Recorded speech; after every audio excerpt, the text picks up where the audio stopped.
Bonjour à toutes et à tous, je tiens à vous souhaiter mes meilleurs vœux pour cette merveilleuse année 2022 qui s'annonce. Mais avant de vous partager mes prédictions teintées de chimères et de paillettes, je voudrais partager avec vous le dernier jour de l'année. C'est important de célébrer entre amis la fin de l'année 2021, de célébrer le port du masque obligatoire, le diktat du pass vaccinal, les barbecues de voitures de police, la misère qui s'accroît dans le pays et ces gens aisés qui se barricadent de toutes parts dans les beaux quartiers en se bouchant le nez pour ne pas respirer l'oxygène des millions de Français en souffrance. Célébrons en ce 31 décembre les inégalités, la dictature et l'égocentrisme, ces belles vertus qui font la valeur de la France. Seul petit grain de sable qui vient se glisser dans les rouages de la machine, cette grippette, qui a le toupet de s'attaquer au monde entier. Mais au fait, savez-vous véritablement d'où cette grippette provient et pourquoi elle est là?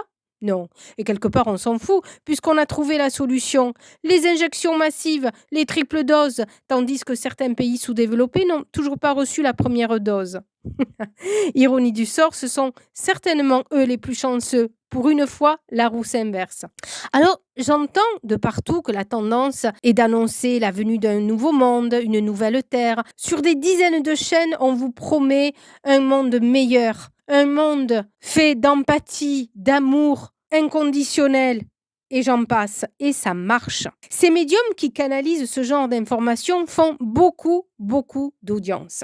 En effet, ils ont la chance de communiquer avec la source et la Vierge Marie en personne et promettent la venue imminente de ce monde parfait où régneront amour inconditionnel, miracle, bienveillance, pardon, acceptation. C'est hilarant, touchant, naïf aussi. Vous comprendrez mon regret de ne pouvoir me brancher sur les mêmes ondes qu'eux. Moi, très humblement, pour 2022, je n'ai pas d'annonce spectaculaire à vous communiquer, à mon grand regret. Je ne vois pas de nouveau monde émerger, ni de paillettes à l'horizon. Je vois en revanche beaucoup de manifestations sociales de par le monde, un accroissement de la misère de par le monde et surtout, et c'est pour moi le plus important, que lumière va être faite sur beaucoup de manigances et de mensonges. Il va y avoir un éveil des consciences. Sans surprise, la grippe va perdurer. Notre président de la République va être réélu. Les tensions et les violences vont continuer dans l'indifférence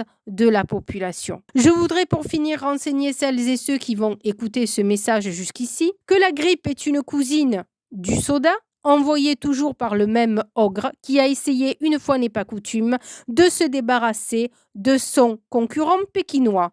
En effet, c'est une arme massive qui a deux avantages pour le pays du soda, celui de désengorger la planète des plus pauvres, ces parasites qui commencent à nous polluer, et de remplir les poches des lobbies. L'histoire de la chouette rappelle étrangement la fable du singe dans les années 90, et derrière tout ceci, ce n'est bien évidemment que la justice divine qui est à l'œuvre. Et vous savez pourquoi? Il y a deux preuves.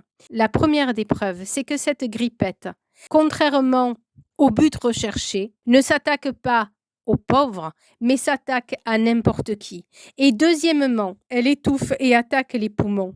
Un peu comme l'homme qui a tué et qui continue de tuer au quotidien notre planète à coups de glyphosate, de pesticides et autres substances nuisibles pour la planète, ou, devrais-je dire, le poumon qui est Terre Gaïa. Mais quand on voit que les Français écolos se réjouissent de prendre des bains de mer un 31 décembre et de manger des glaces par 24 degrés, je comprends, même si je ne le partage pas, votre enthousiasme à célébrer le 31 décembre 2021. Après tout, c'est peut-être vous qui avez raison. Célébrons notre chef-d'œuvre d'autodestruction tant qu'il est encore temps.